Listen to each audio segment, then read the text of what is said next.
Assalamualaikum warahmatullahi wabarakatuh. Selamat datang untuk teman-teman yang sudah bergabung di dalam Zoom ini maupun teman-teman yang menyaksikan di recordnya. Sebelumnya, perkenalkan, saya Bunda Rizkia, mahasiswa semester 7 Prodi Teknik Informatika. Di sini saya akan menyampaikan untuk acara ini merupakan salah satu dari acara program tematik yang berjudul Up. Dan acara ini juga berkolaborasi dengan UKMIT. Nah, untuk tujuan acara ngobar ini adalah untuk sharing dari mahasiswa untuk mahasiswa ataupun dari mahasiswa untuk publik yang membutuhkannya.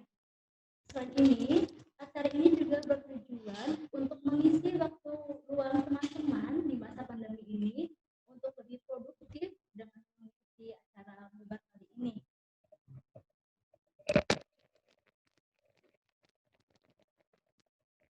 Baik. Saya ditemani oleh narasumber kita adalah Mas Ahmad Hanafi. Selamat sore, Mas. Bagaimana kabarnya? Oke, Mas Ahmad Hanafi ini adalah salah satu mahasiswa semester 7 Prodi Teknik Informatika, dan juga Mas Ahmad Hanafi ini adalah seorang web developer. Oke. Nah, pada ngobar kali ini kita akan membuat REST API dengan menggunakan kode Igniter 4 ya, Mas? Oke. Bisa dijelaskan terlebih dahulu, Mas, tentang REST API dan juga CI4 ini, karena mungkin di sini ada yang belum mengenal tentang REST API maupun kode Igniter 4. Baik, Mas, dipersilakan untuk menjelaskannya. Baik, Assalamualaikum warahmatullahi wabarakatuh. Waalaikumsalam warahmatullahi wabarakatuh. Sebelumnya perkenalkan, nama saya Ahmad Hanafi. Saya dari mahasiswa TI ya, semester 7. Nanti akan saya share screen terlebih dahulu untuk materi pada sore hari ini. Oke, sebelumnya sudah kelihatan share screen-nya? Sudah. Oke, baik. Pada sore hari ini ya, kita akan bahas tentang build RESTful API with coding Igniter 4 atau kita akan membangun sebuah RESTful API dengan coding Igniter 4. Sebelumnya perkenalkan, tadi ya sudah saya sampaikan, nama saya Ahmad Hanafi. Saya merupakan salah satu mahasiswa teknik informatika dari Universitas CIC semester 7. Nah, sebelumnya teman-teman mohon disiapkan terlebih dahulu software requirement atau software yang akan kita gunakan pada ngobar kali ini. Itu pertama ada text editor, kita bisa pakai Sublime Text atau Visual Studio Code atau yang lainnya gitu, yang teman-teman kuasai, yang teman-teman biasa dipakai itu bebas. Kemudian web browser, kita bisa pakai Google Chrome atau Mozilla Firefox atau lainnya. Kemudian REST Client, nah ini REST Client ini ialah software yang nanti kita buat testing API kita gitu. Jadi apa yang kita buat nanti sebenarnya akan ditesting melalui software REST Client via Insomnia atau Postman atau yang lainnya. Kemudian untuk PHP-nya sendiri, karena kita pakai kode Igniter 4, kita membutuhkan PHP minimal versi 7, karena setahu saya PHP 4 itu minimal requirement-nya itu PHP 7, PHP 7 ke bawah itu sudah tidak di-support. Kemudian yang terakhir kita akan menggunakan database MySQL. Nah, mungkin langsung ke materi materi tentang RESTful API-nya dulu. Apa sih RESTful API itu? Jadi API sendiri sebenarnya kepanjangan atau kependekan dari Application Programming Interface, yaitu kumpulan prosedur atau fungsi atau cara berkomunikasi atau peralatan untuk membuat software. Jadi API ini sebuah kumpulan prosedur, kumpulan sebuah metode, kumpulan fungsi-fungsi, di mana dari API ini kita bisa digunakan untuk berkomunikasi satu sama lain untuk membuat software atau aplikasi. Kemudian RESTful. Sebelumnya terlalu cepat atau tidak? Barangkali terlalu ngebut. Nah, kemudian selanjutnya itu RESTful, yaitu kependekan dari Representational State Transfer, yaitu sebuah mekanisme API yang menggunakan HTTP atau web sebagai protokol komunikasi. Jadi RESTful API ini itu sebenarnya dia tuh sebuah protokol ya, protokol untuk komunikasi data gitu. Untuk komunikasi data di mana dengan API kita bisa satu data kita bisa dipakai untuk berbagai device, berbagai platform. Nah, agar lebih jelasnya saya berikan gambaran berikut ini. Jadi di sini ada beberapa device di sebelah kiri ya. Di sini ada tablet, ada laptop, ada handphone. Nah, kemudian di bagian tengah ini merupakan RESTful API-nya. Jadi di sini ada server, di mana server tersebut yaitu menyimpan sebuah aplikasi RESTful API. Nah, nanti RESTful API ini dia akan mengambil data dari database, di mana di sini ada SQL atau ada NoSQL. Jadi aplikasi kita yang kita buat tidak berkomunikasi secara langsung gitu, tapi melalui API ini, di mana API ini ada beberapa API endpoint atau URL yang telah ditentukan sebelumnya, yaitu contohnya di sini /users kemudian /post. Nah, nanti di RESTful API ini nanti ada beberapa metode. Berikut saya next dulu ya. Nah, selanjutnya itu ada HTTP status code. Jadi dalam pembuatan API itu ada beberapa status code atau status response. Jadi ada dari 1xx, 2xx, 3xx, 4xx, dan 5xx. Untuk 1xx sendiri yaitu merupakan sebuah informasi request yang dikirim ke client server. Jadi nanti akan muncul sebuah informasi dari request yang dikirim ke client oleh server gitu. Kemudian 2xx ini biasanya request yang dikirim ke client sukses, jadi berhasil dikirim ke server gitu. Jadi nanti kan ada klien, misalkan kliennya aplikasi Android gitu. Nah, kemudian dari aplikasi tersebut berhasil mengirimkan data ke server, ke RESTful API, melalui RESTful API. Kemudian yang ketiga ada 3xx. 3xx ini biasanya URL berkaitan dengan URL ya.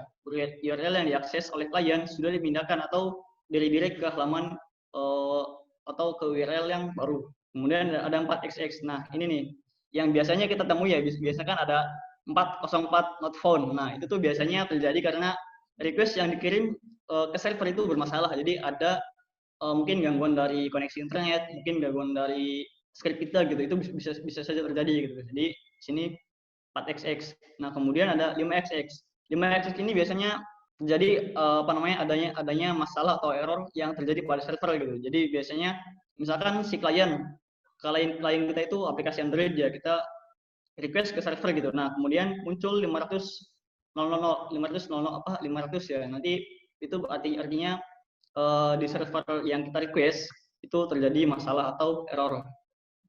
Nah, mungkin ini nanti gambaran yang akan mungkin bisa beberapa metode yang sudah biasa, itu ada metode get, metode post, metode put atau fetch, kemudian metode delete. Untuk endpoint sendiri ada get user, dan ini user nanti dia ditunjukkan untuk menampilkan semua data user gitu, data pengguna. Nanti kita akan membuat API dengan data user gitu. Kemudian di sini ada user/id. Nah, nanti di sini perbedaan di sini sama di atas itu, kalau get user ini nanti akan memunculkan menampilkan semua user data gitu, sedangkan user/id di sini akan menampilkan hanya single data atau satu data saja berdasarkan ID yang diterima di parameter ini. Nah, kemudian ada post users. Nah, ini kan berbeda nih, kan berbeda metodenya. Nanti metode ini, kalau yang get ini kan untuk menampilkan data, sedangkan untuk metode post ke users, dia akan membuat sebuah user baru seperti itu. Kemudian untuk put atau page biasanya digunakan untuk update data atau di sini update user ya, dengan parameter ID tertentu. Kemudian ada yang terakhir yaitu metode delete. Jadi sudah terlihat ya. Jadi metode saja sudah menjelaskan gitu dari fungsi tersebut, yaitu untuk mendelete user atau mendelete data.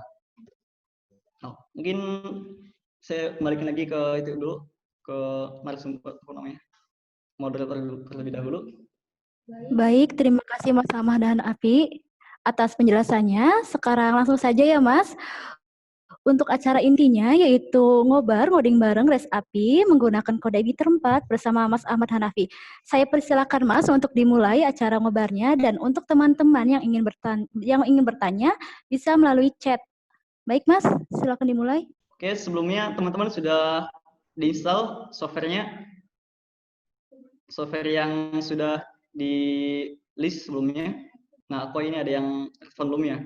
Sebenarnya yang belum apa nih yang belum? Yang belum install apa nih? Mas, kalau untuk Res Api-nya pilih Postman atau Insomnia yang enak nih? Yang lagi dipakai sekarang lah contohnya. Kalau saya lebih prefer ke Insomnia karena dia lebih lebih simple gitu. Nanti coba saya share screen dulu ya untuk Insomnia sama Postman. Oke, ada yang tanyakan dulu sebelum kita langsung ngoding. Nah, ini contoh dari ini merupakan screenshot dari software Insomnia ya. Jadi di sini cukup simpel menurut saya. Kita di sini masukin URL-nya atau endpoint-nya, kemudian kita di sini ada metodenya, bisa get, post, put, page, delete, option, dan lainnya gitu. Kemudian nanti di sini juga ada buat body seperti itu, buat ngirim data dan sebagainya. Nah, itu Mas mungkin masukan juga barangkali bisa dicontohkan Mas. Bisa dibuka nggak? Insomnia itu kan ada 2 itu. Mungkin teman-teman tadi ada di chatting juga tuh. Insomnia-nya yang designer atau yang core. Gitu. Jadi mungkin ya ada yang mungkin karena baru ya mungkin diperlihatkan saya. Oke. Saya pakai ini. Sebentar. Ini pakai Insomnia Core kalau masalah. Itu yang core ya, Mas? Betul, yang pakai yang core. Atau kalau misalkan teman-teman sudah install Postman, nggak masalah sebenarnya. Karena kita dua-duanya bisa dipakai. Gimana, bisa lanjut? Atau teman-teman ada yang mau tanya dulu sebelumnya? Sebelumnya untuk text editornya sudah siap semua teman-teman? Udah bisa lanjut? Oke, kalau nggak ada lagi yang ditanya, berarti saya anggap semua teman-teman sudah pada nyiapin softwarenya ya. Ini ada yang nanya cara cek versi PHP gimana. Nah, sebelumnya kalau teman-teman pakai exam, nah kita buka dulu examnya. Saya perhatikan dulu. Nah, start dulu service Apache sama MySQL-nya.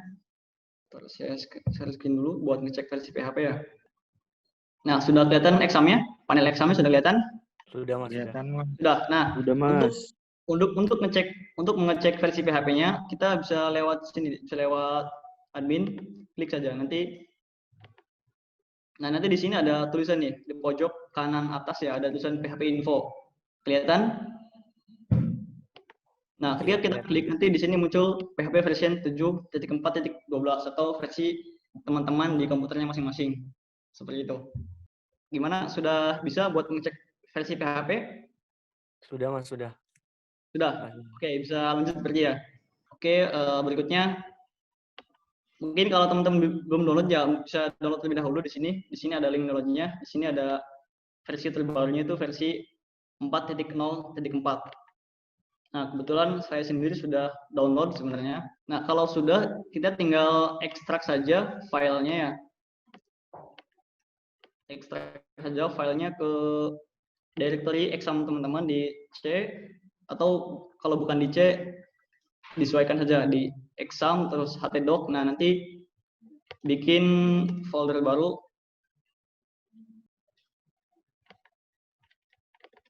Nah, misalkan saya di exam htdoc/crash API, kemudian oke.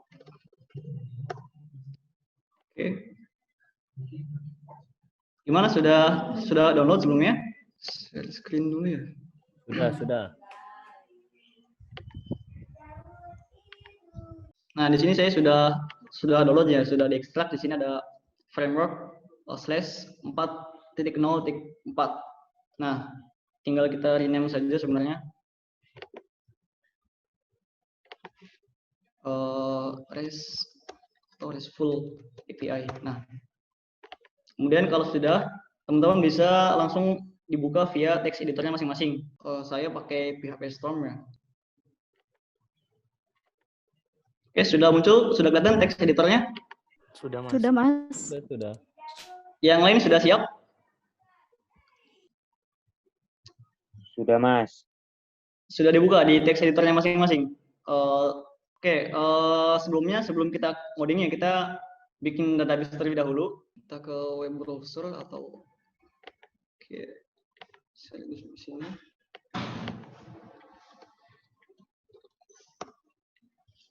Nah, silakan teman-teman bikin database masing-masing di komputernya masing-masing ya. Nah, di sini coba saya bikin database-nya RESTful atau DB RESTful API. Nah, saya akan membuat sebuah table dengan nama users, di mana ada 5 kolom. Di mana masing-masing kolom saya ada ID, kemudian ada username, ada full name, kemudian ada email, dan password. Atau mungkin saya tambahin 2 lagi deh. Untuk created add sama updated app. Di mana masing-masing ID integer, kemudian ada auto increment, panjangnya saya biarkan default, kemudian username saya berikan tipe data varchar dengan panjang 30. Untuk full name varchar panjangnya 100, email varchar juga 100 juga, kemudian untuk password saya kasih 200. Nah, untuk created add, karena dia akan menyimpan tanggal dan waktu, kita berikan tipe data timestamp, di mana default nilainya itu current timestamp. Jadi ketika dia create sebuah user baru, dia akan otomatis terisi datanya jam dan tanggal pada saat itu. Kemudian di sini juga saya berikan timestamp, namun bedanya di sini saya set sebagai 0. Oke, sudah lagi bikin semua? Sudah. Oke. Kemudian bisa lanjut sebelumnya?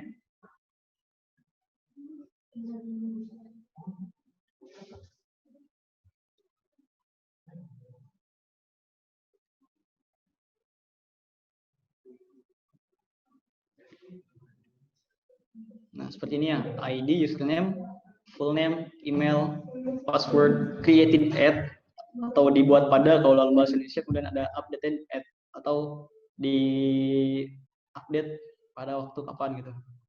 Kemudian kalau sudah, kita bisa langsung save ya. Itu ID-nya boleh 0 ya atau not 0? ID not null karena dia akan sebagai jadi sebagai primary key atau ya. Primary key-nya. Setiap table itu biasa kan ada primary key-nya itu, atau ada hal-hal yang menjadi unique key untuk membedakan antara satu data dengan data yang lainnya. Oke, bisa lanjut.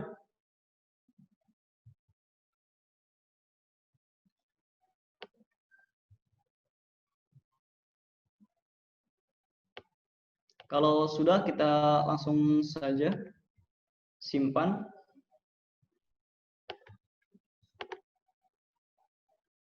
Nah, kalau teman-teman belum bisa dilihat ya di sini ya, atau bisa di screenshot terlebih dahulu agar kita bisa langsung ngoding.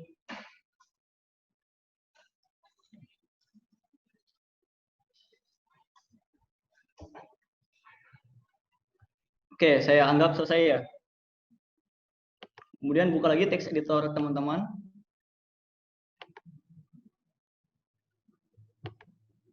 Nah, di sini. Nah, untuk koneksi ke database, jadi CI4 ini dia sudah mirip Laravel gitu. Kalau teman-teman tahu sebelumnya dengan Laravel, jadi di sini ada file env. Nah, di sini ada file env. Kelihatan? Nah, sebenarnya kalau kita buka, Nah, sebenarnya kalau kita buka di sini ada sampel untuk konfigurasi secara umum ya, seperti di sini ada C environment buat apa namanya, kita buat cek gitu aplikasi kita yang sedang dibuat ini dalam tahap production atau dalam tahap development atau pengembangan. Kemudian di sini ada base URL, ada buat settingan database di sini. Nah, kita akan kopikan di sini. Kita akan copy.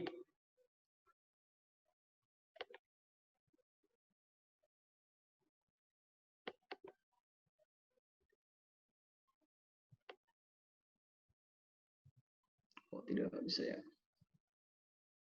Atau kalau misalkan teman-teman nggak bisa copy, kita bikin new file dengan nama .env. Nah, kalau sebelumnya kan yang bawaan dari CI keempat kan dia nggak ada titiknya, env saja. Nah, untuk sebenarnya untuk konfigurasi, nah seperti ini. Jadi yang bawaan dari CI-nya kan tidak ada titiknya, cuman env biasa, file env biasa. Nah, kita buat satu lagi file baru dengan isinya hampir sama dengan nama filenya .env. Kemudian kita setting di sini. Nah, karena kita masih proses pengembangan, jadi kita ganti environment jadi development. Kemudian kita geser ke bawah. Di sini ada app base URL. Kita hapus dulu apa namanya tanda pagarnya. Kita uncomment ya. Kemudian kita geser ke bawah. Di sini ada database. Oke, kita database, kita hapus juga tanda pagarnya. Nah, kemudian di sini ada database, masukkan nama database dari teman-teman. Kalau tadi kan saya DB RESTful API. Kemudian di sini username-nya saya default root. Kemudian untuk passwordnya saya kosongkan karena memang tidak pakai password.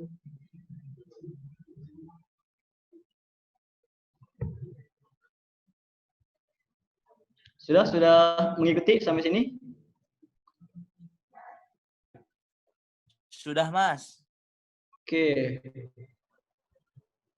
Nah, untuk menjalankannya, teman-teman bisa pergi ke directory dari project kita. Nah, kita bisa buka di sini ya RESTful API. Nah, kemudian klik kanan dengan menekan tombol Shift. Klik kanan di sini, kemudian Shift. Nah, di sini ada tulisan Open PowerShell atau Open command here gitu, command here. Nah, kemudian dibuka. Nah, untuk menjalankannya kita ketik php spark serve. Kemudian enter. Nah, server berhasil dijalankan. Perhatikan. Mas, PowerShell-nya nggak kelihatan, Mas. Gimana? PowerShell-nya belum ke share screen itu, Mas. Oh iya, siap. Oh, oke. Nah, sudah kelihatan? Jadi masuk ke directory project teman-temannya di htdocs RESTful API, kemudian buka command prompt, kemudian ketikkan php spark serve seperti ini. Sudah? Sudah bisa? Sudah bisa? Sudah. Oke, kalau misalkan di sini ada http localhost 8080. Nah, kita akses melalui browser kita. Localhost portnya 8080, di mana default C itu. Nah, di sini ada you have empty invalid base URL. Mengalami hal yang sama, teman-teman? Nah, sudah kelihatan seperti ini semua? Ada error nih sebenarnya, ini error. Nah, kalau muncul message seperti ini artinya kita belum set base URL kita. Nah, untuk mengesetnya, buka kembali file .env yang tadi sebelumnya. Nah, kemudian kita masukkan di sini app.baseURL sama dengan URL kita yang tadi URL beserta apa namanya portnya ya 8080. Oke, bisa lanjut. Oke, sebelumnya. Bisa dilanjut, Mas. Itu yang errornya seperti apa? Nah, kalau yang error teman-teman bisa buka file .env-nya, kemudian pastekan URL yang tadi, yang localhost _2 portnya 8080, karena defaultnya CI ini pakai port 8080. Gimana? Ada yang masih atau ada yang error lagi? Jika ingin bertanya, bisa dinyalakan voice-nya. Oke, kalau misalkan tidak ada, kita bisa lanjut mungkin ya. Nah, intinya kalau misalkan teman-teman mengalami hal yang sama seperti ini, kelihatan nggak errornya? Yang di browser punya saya seperti itu ya. Kita reload saja, nah sudah muncul. Jadi itu karena penyebabnya itu karena kita belum ngeset base URL dari project kita gitu. Seperti itu. Di sini karena tadi kan sebelumnya masih kosong ya. Kalau kita kosongin lagi di sini, nanti kita akan mengalami error. Nah, itu karena kita belum ngeset nilai dari base URL-nya. Makanya kita set terlebih dahulu base URL-nya jadi localhost .2.8080. Oke. Kita refresh kembali. Nah, sudah berhasil ya. Oke, bisa lanjut coding, teman-teman. Kalau sudah sampai sini, kita akan buat sebuah controller. Atau mungkin saya jelasin dulu ya. Jadi dari alur dari CI4 itu seperti apa gitu. Wah, sebentar ini ada yang error nih. Oh, di PowerShell-nya ya. Sebelumnya ini yang error ini ada yang pakai versi berapa PHP-nya? Oke, gimana? Ada yang error lagi? Oh, versi 5. Harusnya teman-teman pakai yang terbaru kalau bisa. Karena CI4 ini di sini ya. Requirement itu versi 7. Kita lihat dokumentasinya.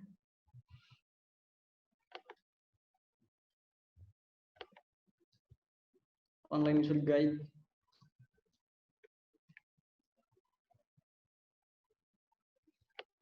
Oke, di sini.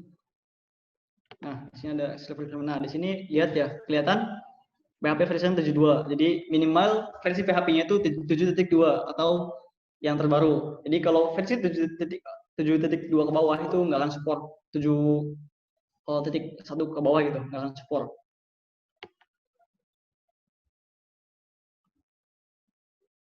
Oke, kalau bisa lanjut, kita akan, nah, sebelumnya saya buka dulu tadi ya. Nah, ini awalnya gimana sih kok bisa nampilin coding editor welcome to coding editor 4.0.4. Nah, ini ratingnya kemana gitu. Nah, jadi awalnya CI itu di sini ada file roots di app, kemudian config, ada routes. Nah, di sini ada routes get/home index. Jadi di sini ada path-nya, di sini path-nya itu slash. Jadi tanpa ada kosong di sini ya, seperti ini. Dia mengarahkan ke controller home, kemudian metode index.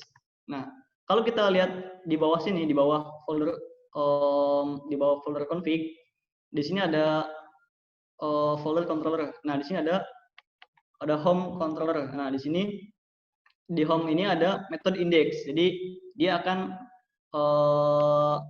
memanggil kelas controller home, kemudian memanggil metode index.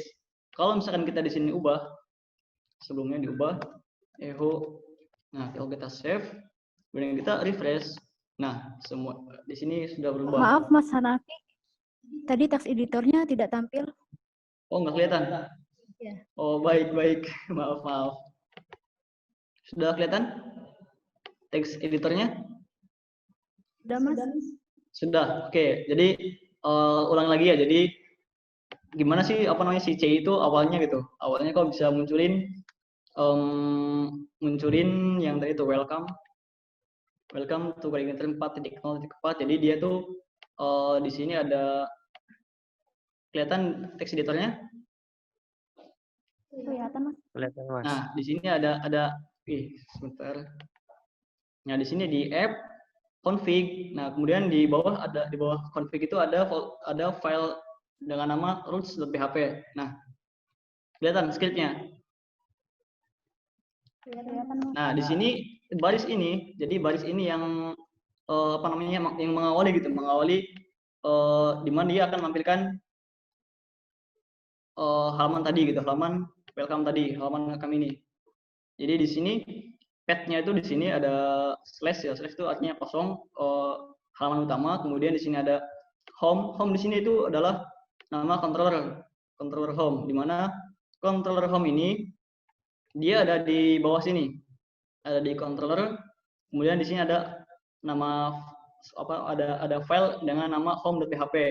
Kalau kita buka, di sini ada class home controller home dengan extend ke base controller. Ini class dari CI-nya, bawaan CI. Kemudian di sini ada metode public function index. Jadi dia ini mengarahkan ke controller home dengan mengakses metode index. Jadi controller home kemudian mengakses metode index. Nah, kemudian dia di sini return view, dia menampilkan template sebuah HTML ya, atau PHP di sini di bawah ada view, ada file dengan nama welcome underscore message PHP. Jadi dia dari controller home, kemudian metode index, kemudian dia memanggil metode view. View ini memanggil sebuah file dengan nama welcome message.php di folder views, seperti itu. Kalau misalnya kita komen, kemudian ganti teksnya, kemudian kita refresh di browser, akan munculkan teks yang tadi. Itu basic CI-nya dulu gitu. Gimana, sudah bisa lanjut? Basic coding terlebih dahulu ya. Kalau sudah bisa lanjut, berikutnya kita akan buat sebuah model. Model itu apa? Jadi model itu sebuah kelas di mana dia biasanya berkaitan dengan database, seperti insert data, update data, delete data, dan menampilkan sebuah data. Nah, di bawah folder app di sini ada folder models. Kelihatan teman-teman? Kelihatan, Mas. Oke, nah kita buat file baru. Saya kasih nama user model. Misalkan teman-teman ketika membuat model itu satu model untuk satu table gitu. Jadi agar manajemen filenya itu rapi. Oke, bisa lanjut. Sudah bikin file modelnya. Oke, bisa lanjut. Kalau bisa lanjut, kita langsung saja yang codingnya.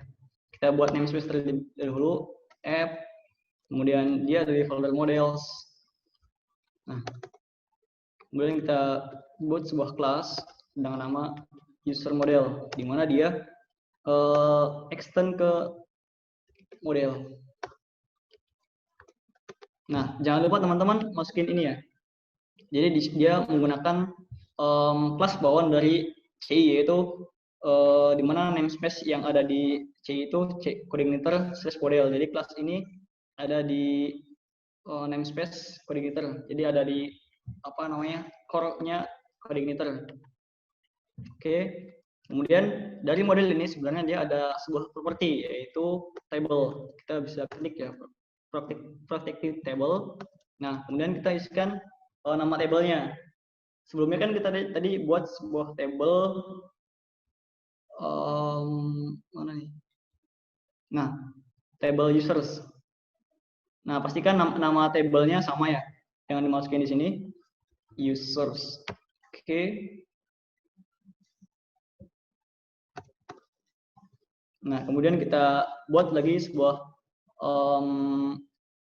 properti baru, yaitu allowed fields. Nah, jadi di sini allowed fields ini field ini dia untuk membuat sebuah jadi kolom apa saja yang diizinkan untuk bisa diinput gitu, value-nya. Kita masukkan ID, kemudian username, full name, kemudian email, dan password. Oke, pastikan nama-nama ini sama dengan nama kolom yang ada di database yang ada di sini. Oke, bisa lanjut. Kalau sudah, kita buat juga properti baru yaitu use timestamp. Nah, tadi kan di sini kan ada kolom created at dan updated at. Nah, kolom itu defaultnya di CI dia dideklarasikan sebagai use timestamp. Kita set nilainya true. Jadi kalau misalkan di table teman-teman tidak ada kolom created at dan updated at, teman-teman bisa set nilai ini jadi false. Bisa set jadi false. False. Jadi nanti tergantung teman-teman. Saya biarkan seperti ini. Kemudian tambahkan satu lagi. Nah, ini yang menjadi primary key. Tadi kan saya yang jadikan primary key itu adalah ID, kolom ID. Oke, silakan teman-teman bisa samakan terlebih dahulu ya. Oke, sudah. Bisa lanjut? Gimana? Bisa lanjut? Bisa Mas, lanjut saja. Oke, kalau sudah bisa lanjut ya kita akan buat sebuah controller baru. Nah, kita akan buat di folder app, kemudian di folder controller, di mana nama file name-nya users.php sesuai dengan nama table kita. Oke. Nah, karena kita pakai PHP modelnya, jadi kita biasakan untuk menggunakan namespace app, kemudian controller. Oke. Kemudian kita buat sebuah kelas users.php, kemudian extend ke resource controller. Nah, karena kita akan buat sebuah API, jadi kita di sini pakai resource controller, berbeda dengan tadi home.php, di mana di sini extendnya ke base controller. Jadi fungsinya beda-beda. Seperti itu. Bisa lanjut lagi ya? Oke, kemudian kita akan buat sebuah metode baru, public function index. Nah, metode ini untuk menampilkan semua data users. Untuk bagian ini tidak usah diketik ya, ini kan hanya komentar saja gitu. Jadi untuk penjelas saja. Nah, sebelumnya kita set modelnya terlebih dahulu. Protected model name yaitu app models, namanya users model. Nah, jadi properti ini, model name ini dia sudah ada bawaan dari resource controller. Nah, kemudian kita set modelnya itu app models users model. Jadi yang telah kita bikin sebelumnya itu di model. Kita pakai model yang ini. Kemudian kita bikin properti baru lagi dengan nama JSON. Nah, ini baris ini kita akan gunakan untuk responnya. Jadi responnya adalah data berupa JSON, berupa data JSON. Oke, kalau kita selanjutnya, kita di sini buat sebuah data untuk responnya. Kemudian kita buat sebuah array ya, status,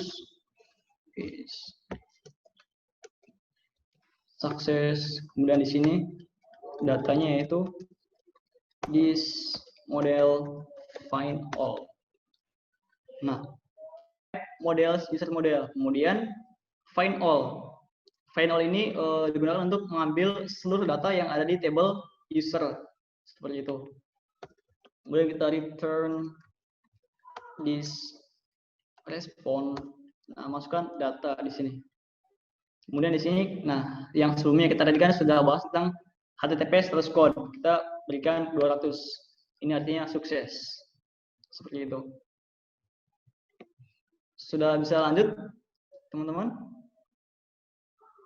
Bisa Mas, lanjut saja. Oke, kalau sudah bikin controller ya, model sudah, controller sudah, kita tinggal bikin di config, kita tentukan routes-nya. Balik lagi ke file routes.php yang ada di app, config, kemudian kita masukkan di sini, routes, tambahkan metodenya get, di mana endpoint-nya itu users. Kemudian kita arahkan ke controller users dengan metode index. Oke. Jadi nanti kita URL-nya itu /users, kemudian kita masukkan users, controller users, kemudian kita arahkan ke metode index. Oke. Kalau bisa lanjut, kita akan cek ya di browsernya. Atau mungkin bisa pakai Insomnia, kalau misalnya teman-teman sudah install Insomnia-nya atau pakai Postman. Nah, sudah, yang ini sudah, roots-nya sudah. Kalau sudah, kita bisa cek di browsernya, path-nya itu /users. Nah, di sini sudah menampilkan, muncul responnya. Belum. Oke, sebentar. Nah, kalau kita tadi kan awal kan seperti ini ya. Ini kan masih bawaannya. Nah, kemudian kalau kita akses /users, nah, kemudian di sini muncul responnya berupa data JSON, yaitu statusnya sukses dan datanya masih kosong, array kosong. Karena memang di table kita masih belum ada database-nya. Seperti itu. Kalau misalkan untuk membuktikan apakah ini benar atau belum, karena belum ada datanya, kita coba saja tes gitu. Tes untuk input data baru di sini kita tambahkan sebagai sampel, misalnya bebas.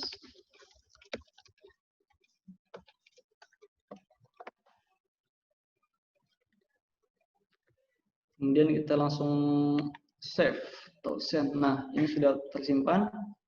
Kemudian kalau kita refresh, nah di sini sudah muncul datanya. Nah, sudah muncul datanya. Jadi ini baru satu metode ya. Kita kan nanti pakai apa namanya? Akan bahas apa namanya? Semuanya gitu. Semua metode gitu, minimal semua metode. Oke, bisa lanjut? Bisa, Mas. Oke, kita balik lagi ke text editor kita ya. Kita kembali lagi ke controller kita. Kita buat sebuah metode baru, public function show. Nah, show ini dia akan menerima sebuah parameter yaitu ID, di mana nilai defaultnya adalah 0. Oke. Kemudian di sini kita akan ambil data user di model find. Nah, di find ini kita masukkan sebuah ID, di mana ID-nya berasal dari parameter metode show ini. Kemudian kalau kita jika user berhasil ditemukan, kita akan buat sebuah respon. Statusnya. Maaf, Mas. Editornya belum nampil. Oh, belum nampil. Masih di Chrome. Oke. Nah, buat sebuah metode baru ya di sini. Silakan.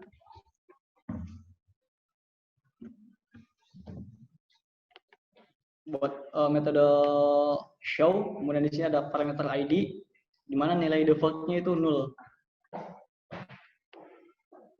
Kemudian kita buat sebuah variabel di mana variabel user ini akan menampung data user yang kita panggil berdasarkan ID-nya. Oke, kemudian di sini kita akan mengujinya. Apakah usernya ditemukan? Kalau sudah ditemukan, kita buat statusnya sukses dulu. Sukses. Kemudian kita tampilkan datanya yaitu dari user. Sedangkan kalau misalkan kita datanya tidak ada, kita buat respons di mana statusnya yaitu error, dan kita berikan sebuah message. Message-nya user not found. Kemudian kita return this response data. Kemudian di sini 200. Kemudian yang bawah juga sama. Bedanya kita di sini respon. Oke, seperti itu. Metode baru kita ini. Oke. Kalau sudah, kita akan kembali lagi ke file roots kita di sini. Roots kita roots get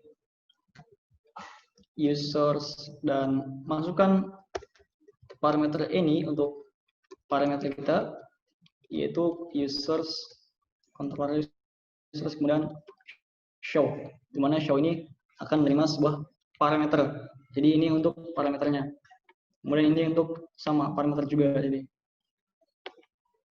oke, seperti itu, seperti ini untuk single usernya ya. Oke, bisa lanjut. Kalau bisa nanti kita akan cek di browsernya. Baik, lanjut saja, Mas. Oke, lanjut. Kita cek ya, kita user ID-nya 1. Nah, lihat di sini perbedaannya. Kalau tadi, kalau kita slash user tanpa ID, dia nilai data di sini berupa object array. Nah, lihat di sini ada kurung siku. Sedangkan ketika kita parsing sebuah ID atau sebuah parameter, nanti di sini data ini menjadi objek di sini. Jadi kurung sikunya nggak ada. Jadi dia menampilkan data yang kita cari gitu. Sedangkan ketika kita misalkan memparsing sebuah ID dengan ID yang datanya tidak ada di database, kita akan munculkan message not found.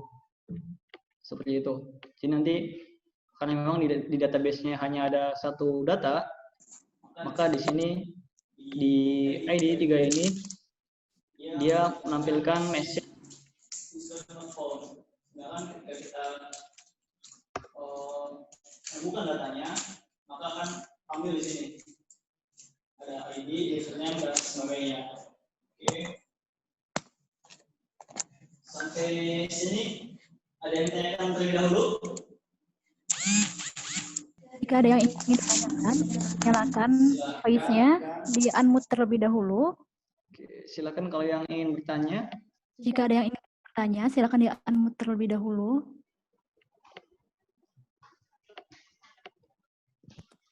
Mas mau nanya, Mas. Iya, silakan. Ini awal banget soalnya, Mas. Soalnya Oh iya, Pak. Iya, mungkin saya terlalu cepat ya. Nanti kan bisa lihat lagi di YouTube ya, Mas. Ada di Iya, kan. betul. Ini tuh operasi sistemnya harus Windows atau harus Linux atau boleh Windows sih, Mas? Sebenarnya boleh dua-duanya, atau nggak mesti Linux atau nggak mesti Windows gitu. Jadi general gitu. Pakai macOS juga bisa kalau misalkan pakai yang macOS gitu, atau pakai Linux juga nggak masalah. Sebenarnya saya juga kalau untuk pembuatan website atau membuat aplikasi lebih prefer pakai Linux, karena Windows itu ya saya pernah mengalami kejadian buruk gitulah. Jadi makanya saya lebih suka Linux sebenarnya. Nah, ini problemnya di ini, Mas, pas PowerShell tuh, Mas. Iya, PowerShell. Jadi belum bisa nampilin localhost .28080 itu. Oh, pakainya OS Linux atau Windows? Pakai Windows. Pakai Windows. Oh, coba masuk ke proyeknya ya. Proyeknya ke foldernya tuh pakai file manager. Bisa lihat punya saya file manajernya? Iya, bisa. Bisa. Nah, ini kan kita kan masuk ke project nih. Kita kan ke htdoc dulu, htdoc. Kemudian masuk ke file, ke folder project kita. Nah, kemudian di sini klik kanan dengan menekan tombol shift. Jadi tekan tombol shift, kemudian klik kanan. Kemudian di sini open PowerShell. Nah, kemudian ketik yang tadi PHP Spark Serve. Nah, pas ngopennya tuh malah ada message errornya tuh, Mas. Apa message-nya? Bisa This dibacakan? operation has been cancelled. Oh, cancel. Biasanya itu tuh apa namanya, ngebuka lebih dari satu kali gitu. Jadi sebelumnya sudah buka, kemudian buka lagi gitu tuh. Jadi dia portnya bentrok seperti itu. Sepengetahuan saya seperti itu. Gimana? Mungkin CMD-nya 2 kali bukanya, PowerShell-nya? Enggak sih, Mas. Enggak buka, Sekali. belum buka. Iya. Bisa di share screen. Coba di share screen. Ini soalnya di HP sini, Mas, Zoom-nya. Oh, Iya. oke ya. Coba misalkan tadi ya.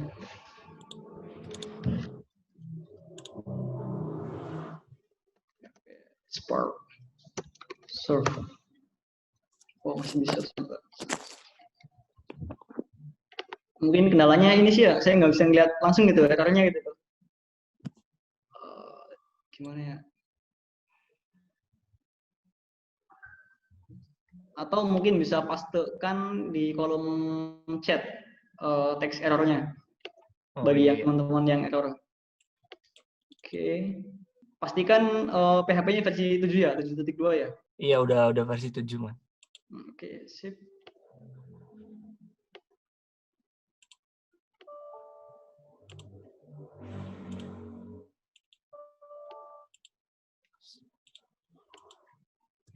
Yang lain ada lagi yang mau nanya? Ada pertanyaan barangkali? Gak nampil teks editornya. Yang mana ini tadi? Udah bisa gimana? Yang tadi error bisa dipastikan ke ini? Oh tadi pakai HP ya errornya. Sebenarnya saya juga sudah posting proyeknya ke GitHub sih, GitHub-nya Iptek. Nanti teman-teman bisa cek ya, nanti saya share linknya. Oke. Jadi yang nanti ketinggalan mungkin bisa nyusul gitu, bisa ngikutin proyek yang ada di GitHub. Kelihatan URL-nya? Terlihat, Mas. Nah, di sini ada GitHub. Saya coba nanti teman-teman bisa download di sini ya, download. Nah, download. Kemudian di sini juga ada database-nya, tinggal nanti bikin database-nya kemudian diimpor. Nah, saya coba kirim ke chat ya.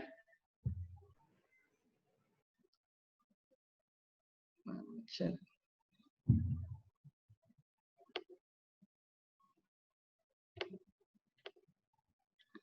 Nah, silakan teman-teman download saja proyek yang ini yang ada di GitHub. Oke, ada yang mau tanya lagi sebelumnya? Sebelum lanjut, kita lanjut. Atau nanti juga sebenarnya teman-teman bisa nanya di grup gitu, grup Himatif atau grup Iptek sebenarnya kalau pada join. Oke. Gimana? Gimana, bisa lanjut? Lanjut saja, Mas. Oke. Ini kan tadi kita baru 2 metode ya, yaitu untuk menampilkan semua user data, kemudian yang kedua ini untuk menampilkan single data user. Oke. Nah, yang ketiga ini kita akan buat untuk metode untuk create user baru, public function create. Oke. Kita di sini akan menerima post data, nilainya itu dari this request get raw input. Oke. Jadi nanti data yang dikirim melalui postman atau melalui klien kita akan diterima melalui variable post data ini. Kemudian kita akan masukkan ke dalam database kita this model insert, kemudian post data. Oke. Kemudian setelah itu kita akan bikin sebuah variabel response di mana ada status, sukses, kemudian ada datanya itu dari post data itu yang kita bikin, post data. Kemudian kita return this response data. Oh maaf, response. Kemudian di sini ada 200 atau 201 untuk status code-nya, itu data berhasil disimpan. Oke, seperti ini teman-teman. Apa namanya, untuk menambahkan data baru. Oke.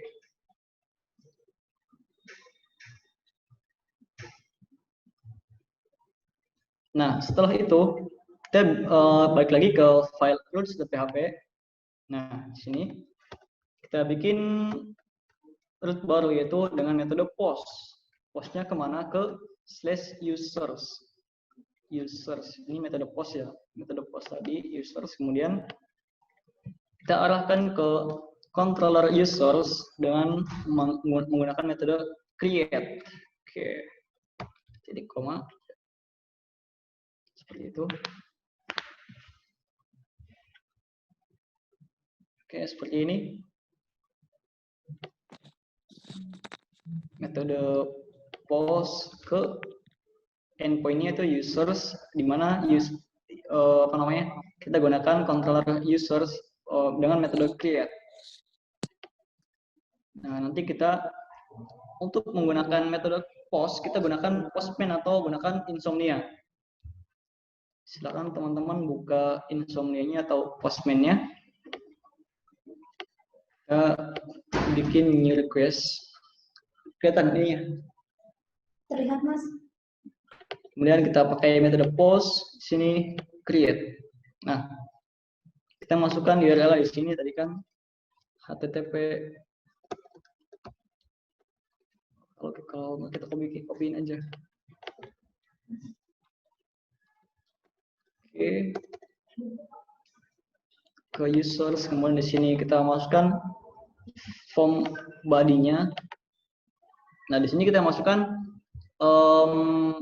kolom-kolom yang akan menjadi table kita gitu. Ada username, ada full name, ada email, kemudian ada password. Untuk created add dan updated add kita biarkan nol, karena akan otomatis diisi oleh database. Kita username misalkan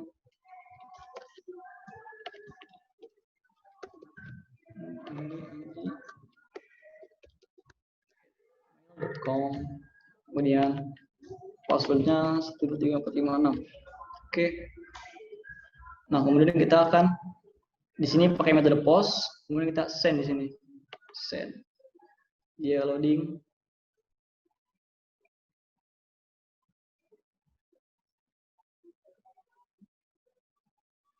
Loadingnya lama ya? Tumben. Muncul loadingnya di situ teman-teman. Tampil, Mas.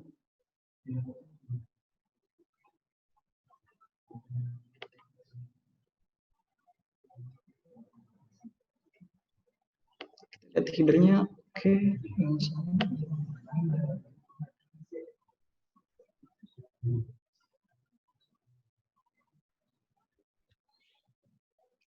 Ada masalah apa ya? Responnya lama. Kita cancel dulu. Metode post users. Username, full name, email, password. Oke, udah bener ini. Dan kita cek kode kita. Post data, this model insert. Oke, udah bener.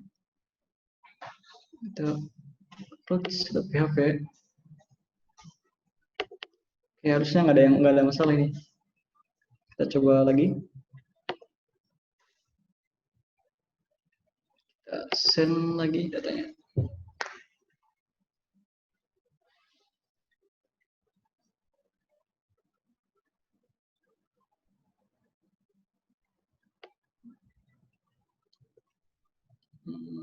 responnya mana?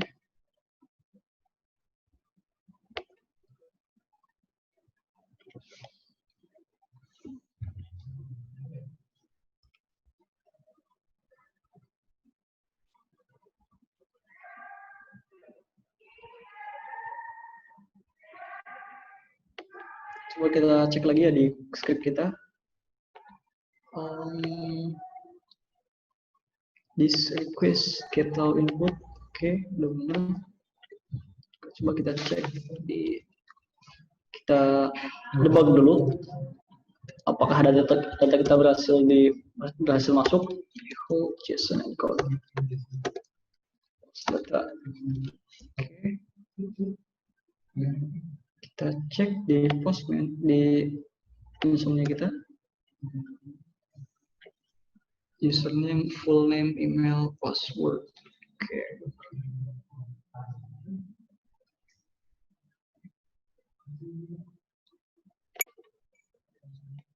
Di sini nggak ada masalah sebenarnya. Closing.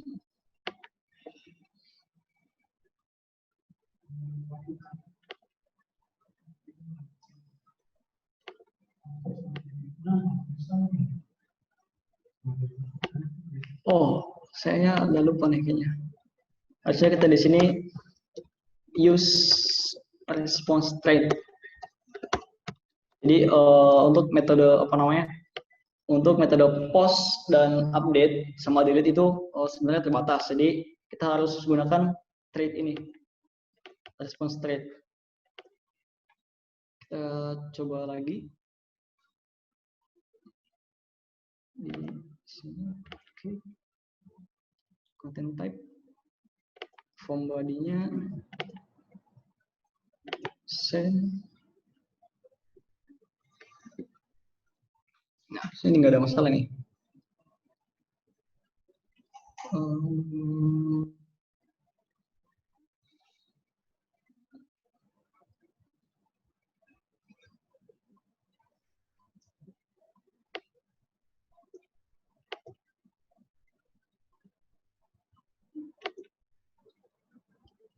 Close ya.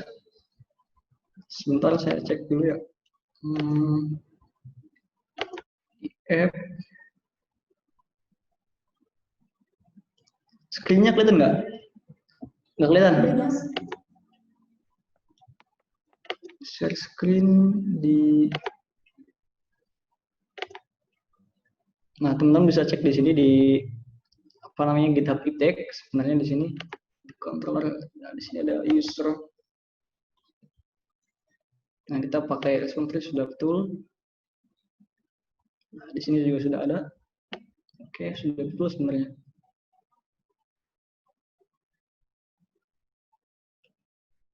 Kita cek ke database-nya apakah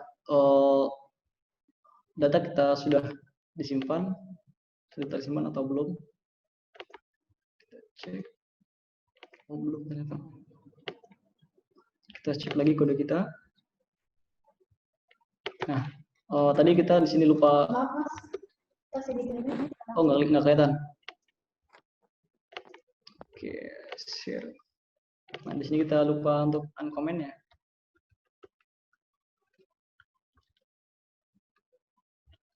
Kita coba ubah seperti ini. Save.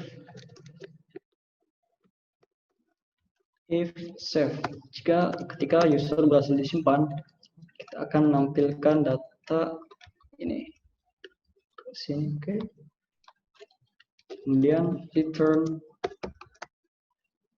this response created. Masukkan data di sini. Post data atau respon salah. Nah, kemudian berikutnya kalau misalkan kita gagal menambahkan data, kita buat sebuah respon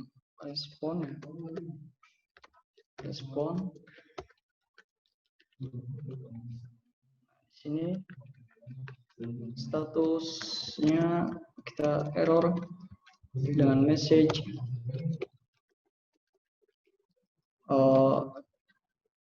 error while creating new user. Oke.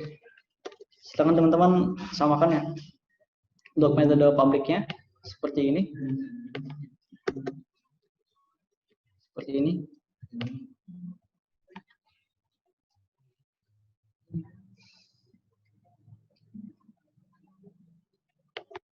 Oke, kalau sudah kita bisa coba cek di Postman kita. This request get our input. Oke.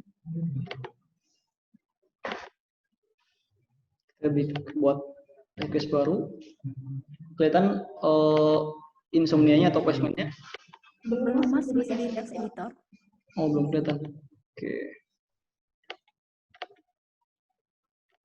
Nah, sudah kelihatan sekarang? Sudah. Kita masukkan URL kita.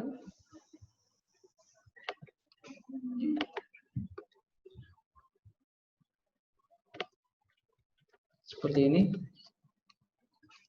Kita pakai metode post ya, metode post, kemudian HTTP localhost portnya 8080, kemudian /users. Kemudian kita masukkan form body kita masukkan username, kemudian ada full name, kemudian ada email, kemudian ada password 1, 2, 3, 4, 5, 6. Oke. Setelah itu kita coba send.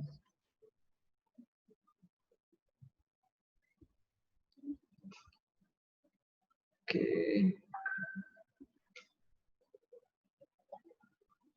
Ini responnya sebenarnya cepat, tapi enggak, responnya lama ya.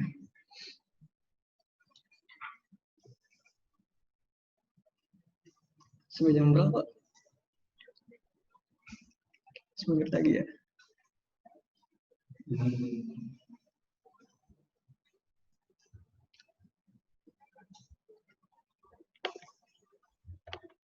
Kita tunggu responnya.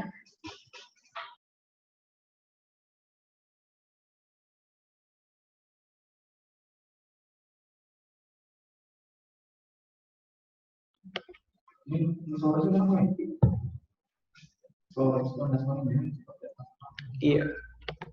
Ini nggak tahu nih kenapa ya. Apa karena ada akses internet? Harusnya di sini username, full name, email, password sudah betul. Ini betul, ini betul, gak tahu input.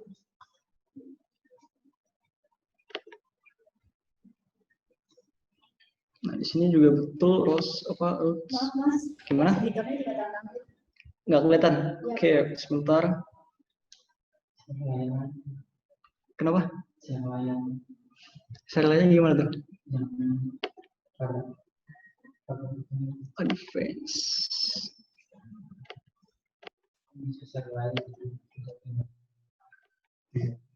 Sudah kelihatan?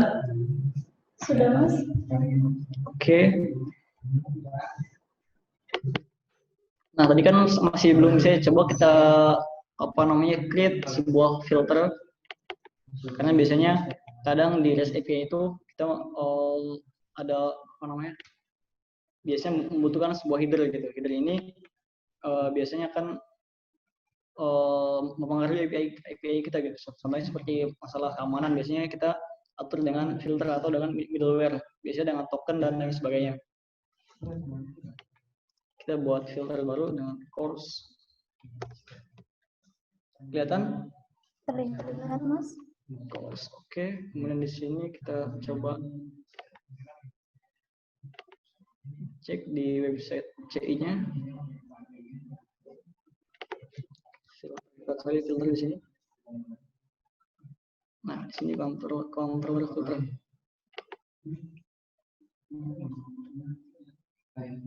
Nah, kita coba copy paste yang ini ya. Oke, di sini kita paste di sini.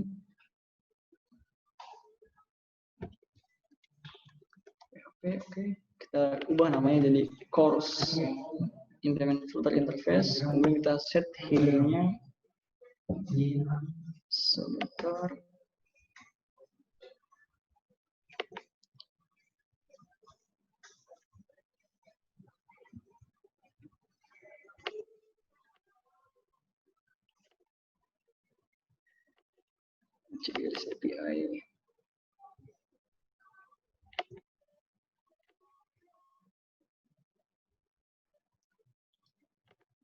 Sebentar, maaf. Ini apa kelihatan skripnya kelihatan? Terlihat Mas. Kita set headernya.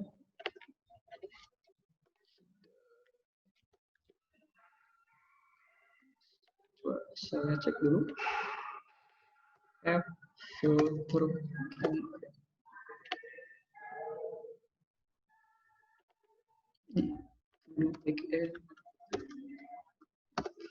Nah, ini. Nah, kita gunakan responnya ini. Headernya seperti ini. Kita pastekan di sini. Silakan teman-teman disamakan terlebih dahulu ya.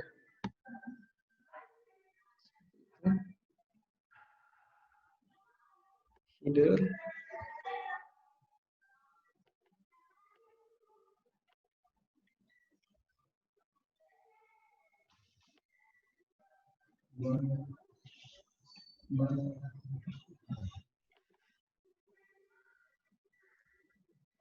Kalau origin, jadi apa namanya di sini untuk header ini untuk mengizinkan API ini diakses oleh domain yang berbeda gitu. Jadi misalkan kita domainnya localhost 80.000 gitu, kemudian diakses oleh domain yang lain gitu, misalkan www.website.com gitu. Nanti kita bisa digunakan di sana, bisa digunakan di semua domain gitu.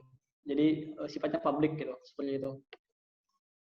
Ini API ini untuk membatasi API kita agar apa namanya hanya orang tertentu atau user tertentu yang bisa mengakses gitu dengan APK. Jadi kalau misalkan tidak ada APK-nya, kita blok aksesnya. Jadi kita tidak mengizinkan untuk mengakses API kita, data kita. Kemudian di sini ada header access control allow methods. Jadi ada beberapa metode yang kita izinkan. Yaitu ada metode get, post, put, dan delete. Di luar itu kita tidak mengizinkannya. Jadi hanya metode ini saja yang kita izinkan. Di mana metode ini kita akan buat di sini melalui sebuah functionnya. Ada create, ada show, ada index. Mungkin saya cukupkan di sini ya. Kita akan lanjut minggu depan gitu, insya Allah kalau misalkan masih ada waktu, karena ini belum selesai sebenarnya, masih banyak pembahasannya gitu. Mungkin saya kembali lagi ke moderator, silakan Mbak Putri. Baik, terima kasih Mas Ahmad Hanafi. Saya sebagai peserta yang mewakili teman-teman yang ada di Zoom maupun yang melihat dari record, saya ucapkan terima kasih banyak atas materi yang telah disampaikan oleh Mas Ahmad Hanafi karena sangat bermanfaat sekali ya. Baik, sebelum kita menutup acara pada hari ini, sebelumnya saya akan memberitahukan jika ada teman-teman yang masih belum mengikuti acara pada hari ini dengan baik, teman-teman bisa melihat recordnya di YouTube Prodi TI UCIC. Di chat juga sudah ada GitHub-nya untuk mendownload filenya sebagai sampel. Sebelum kita menutup acara ini, untuk linknya minggu depan akan kami sediakan. Meskipun acara pada hari ini telah selesai, namun untuk minggu depan pada hari Kamis, teman-teman harus selalu memantau kegiatan Himatif karena akan ada acara yang lain yang tentunya makin seru dan sangat bermanfaat untuk teman-teman semua. Mungkin cukup saat ini saya akan menutup Zoom-nya. Jika ada kekurangan kami mohon maaf. Wassalamualaikum warahmatullahi wabarakatuh.